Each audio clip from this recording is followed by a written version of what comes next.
Assalamualaikum warahmatullahi wabarakatuh. Perkenalkan, nama saya Supriyadi Sregar. Saya berasal dari UPTD SD Negeri 16 Teluk Rampa. Saya merupakan calon guru penggerak angkatan 10 Kabupaten Labuan Batu Selatan. Pada video kali ini, saya akan melaksanakan wawancara bersama kepala sekolah terkait pengambilan keputusan berbasis nilai-nilai kebajikan sebagai pemimpin. Selamat menyaksikan. Nusantara, pendidik mulia terpanggil jiwanya melangkah dalam satu cita, selamat dan bahagia anak bangsa. Baik, selamat pagi Bu. Selamat pagi Pak. Bagaimana kabarnya Bu pagi ini? Sehat. Bapak bagaimana kabarnya? Alhamdulillah baik juga Bu. Pada kesempatan kali ini Bu, di sini saya selaku calon guru penggerak ingin mewawancarai Ibu sebagai kepala sekolah ya Bu ya. Karena mungkin sudah beberapa tahun Ibu sudah menjabat sebagai kepala sekolah, tentu ada suatu permasalahan yang dihadapi di depan gitu kan Bu. Jadi di sini saya ingin mengajukan beberapa pertanyaan kepada Ibu. Siap Bu? Siap. Oke, yang pertama adalah kira-kira selama ini bagaimana Ibu dapat mengidentifikasi kasus-kasus yang merupakan dilema etika ataupun rujukan moral Bu? Kami bisa tahu jika ada masalah ya, ada etika, ada situasi di mana kepentingan atau nilai-nilai bertentangan, misalnya jika ada siswa yang mengalami masalah di rumah dan bertampak pada sekolah, atau ketika ada keputusan yang sulit yang harus dibuat, kita harus berhati-hati dan mendiskusikannya dengan baik. Oke, baik Bu, terima kasih jawabannya. Pertanyaan kedua, selama ini bagaimana Ibu menjalankan pengambilan keputusan di sekolah Ibu, terutama untuk kasus-kasus di mana ada dua kepentingan yang sama-sama benar atau sama-sama mengandung nilai kebajikan Bu? Kami biasanya duduk bersama tim dan membicarakan masalahnya dengan pertimbangan semua aspek dan mendengarkan pendapat yang lain. Kemudian kami membuat keputusan berdasarkan apa yang terbaik untuk semua pihak yang terlibat. Berarti yang Ibu lakukan adalah duduk bersama tim ya Bu. Contohnya seperti para dewan guru gitu ya Bu, serta pengurus-pengurus sekolah ini ya Bu ya. Baik, selanjutnya pertanyaan ketiga adalah langkah-langkah atau prosedur seperti apa yang biasa Ibu lakukan selama ini Bu? Pertama, kami kumpulkan semua informasi yang ada. Kedua, kami identifikasi nilai-nilai yang bertentangan. Ketiga, kami bicarakan dengan baik dengan tim untuk mencari solusi yang adil. Setelah itu kami buat keputusan dan menyusun rencana untuk melaksanakannya. Oke Bu ya. Selanjutnya pertanyaan yang keempat, hal-hal apa saja yang selama ini Ibu anggap efektif dalam pengambilan keputusan pada kasus-kasus dilema etika Bu? Yang efektif adalah melibatkan semua pihak dalam diskusi, memastikan semua orang atau apa yang terjadi dan membuat keputusan yang jelas dan adil. Keterlibatan dan komunikasi yang baik sangat membantu kita. Oke Bu. Selanjutnya pertanyaan kelima, kira-kira hal-hal apa saja yang selama ini merupakan tantangan Ibu dalam pengambilan keputusan pada kasus-kasus dilema etika Bu? Tantangannya termasuk menghadapi tekanan dan berbagai pihak, kesulitan memuaskan semua orang, dan yang membuat keputusan yang tepat ketika ada banyak faktor yang harus dipertimbangkan. pertimbangkan. Oke, berarti tantangannya ketika ibu mengambil sebuah keputusan harus mempertimbangkan pendapat-pendapat dari yang lain begitu ya Bu ya. Baik, selanjutnya apakah ibu memiliki sebuah tata cara ataupun jadwal tertentu dalam sebuah penyelesaian kasus dilema etika? Apakah ibu langsung menyelesaikannya di tempat atau memiliki sebuah jadwal untuk menyelesaikannya? Bentuk atau prosedurnya seperti apa Bu kira-kira yang ibu jalankan selama ini? Kadang gini Bu, ketika ibu mengambil sebuah keputusan itu, ketika terjadi suatu masalah, kira-kira ibu memiliki jadwal nggak untuk menyelesaikannya atau hanya di hari itu saja ibu selesaikan? Kalau ada masalah langsung diselesaikan gitu. Kira-kira bagaimana? Kami tidak punya jadwal tetap, tapi kami berusaha untuk menyelesaikan masalah secepat mungkin.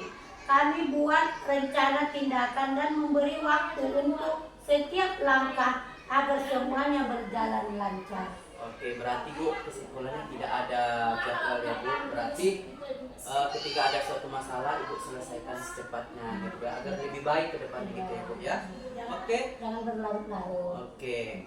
Baik, selanjutnya kira-kira adakah seseorang ataupun faktor-faktor apa yang selama ini untuk mempermudah atau membantu ibu dalam pengambilan keputusan dalam kasus-kasus dilema etika tersebut Bu? Dukungan dari tim sekolah, adanya pedoman yang jelas, dan bantuan dari konsultan jika perlu, sangat membantu. Dukungan dari pimpinan dan komunitas sekolah juga penting. Oke, berarti harus ada dukungannya Bu dari semua tim ya. Baik, mungkin ini adalah pertanyaan terakhir ya Bu ya yang akan saya ajukan pada kesempatan kali ini. Dari semua hal yang telah disampaikan, pembelajaran apa yang dapat ibu petik dari pengalaman ibu tentang mengambil keputusan dilema etika? Saya belajar pentingnya komunikasi yang terbuka dan mendengarkan semua pendapat. Kita juga perlu fleksibel dan siap menyesuaikan keputusan berdasarkan situasi yang ada, agar keputusan yang diambil tetap adil dan bermanfaat untuk semua. Oke Bu, berarti yang sudah ibu dapatkan adalah ketika kita mengambil sebuah keputusan, ternyata komunikasi itu sangat penting dengan berbagai pihak ya Bu ya. Mungkin demikian saja wawancara yang dapat kita lakukan pada kesempatan kali ini. Terima kasih kepada ibu yang sudah meluangkan waktunya ya Bu ya. Maaf jika ada kesalahan. Terima kasih Bu, selamat pagi. Selamat pagi juga.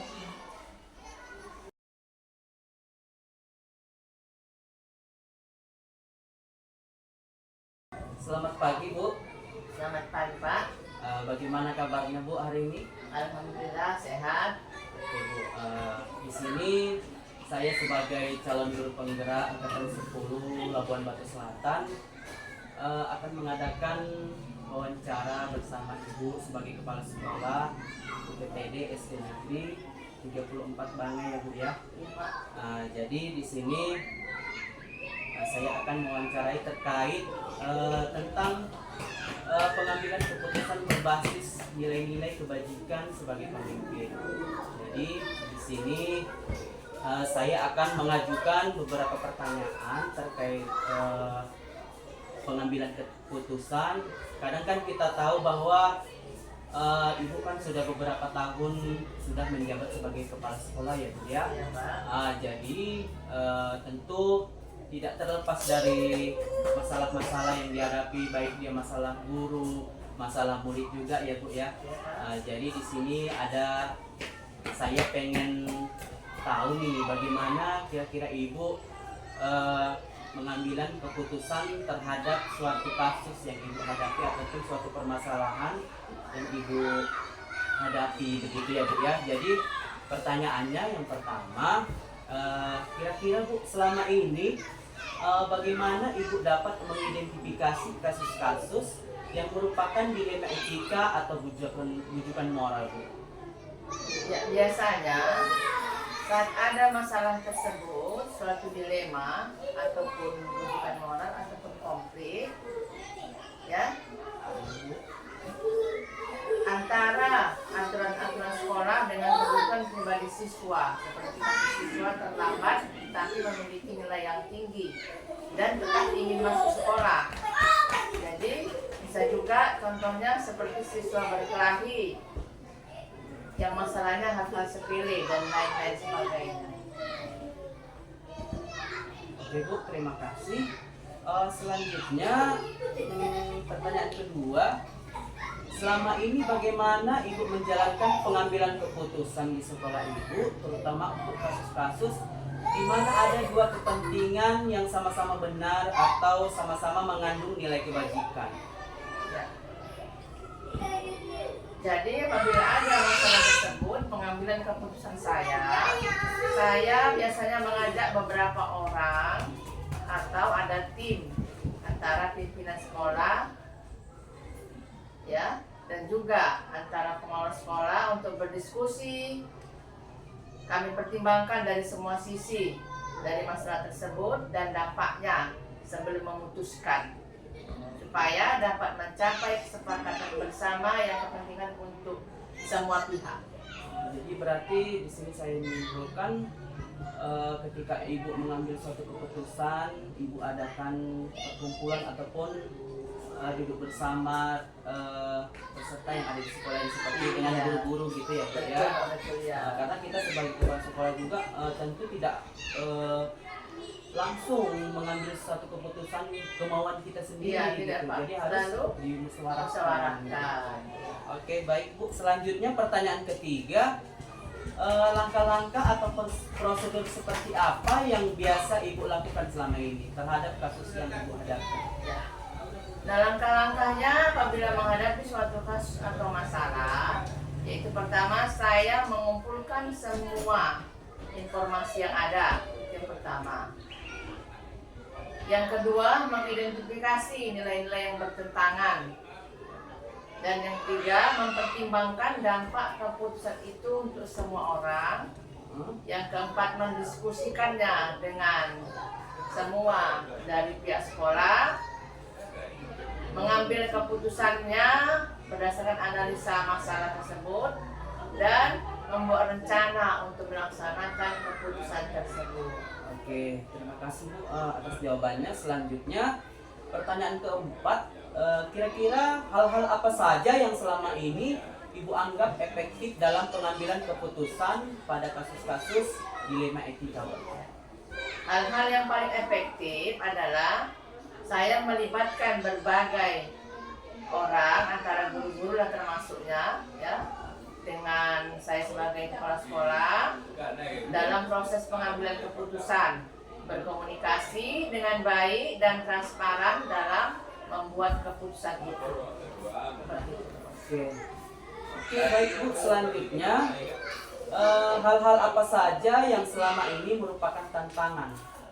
Kadang kan ketika kita mengambil sebuah keputusan tentu terjadi permasalahan gitu ya Bu. Mungkin karena ada yang setuju dengan kasus tersebut atau bagaimana, tentu kita tidak bisa mengambil keputusan sendiri gitu ya Bu. Jadi kira-kira tantangan yang Ibu hadapi selama ini dalam pengambilan keputusan pada kasus-kasus tersebut bagaimana? Ya, tantangan ini adalah termasuk konflik kepentingan antara pihak-pihak yang terlibat, tekanan dari luar, Iya betul. ketidakpastian dalam memilih keputusan yang tepat. Kadang-kadang sulit juga membuat keputusan yang diterima oleh semua pihak itu.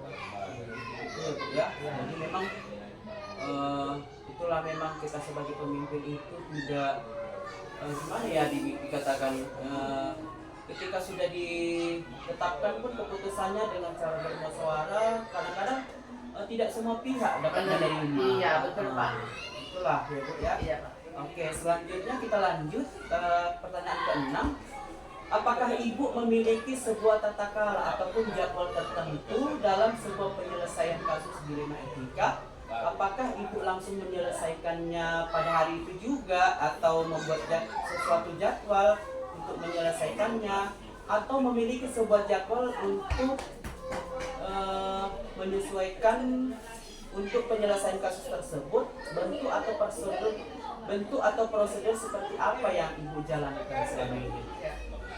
Saya tidak selalu mempunyai jadwal tetap, tapi saya tetap berusaha menyelesaikan masalah secepat mungkin sambil memastikan apa langkah-langkah yang akan diambil.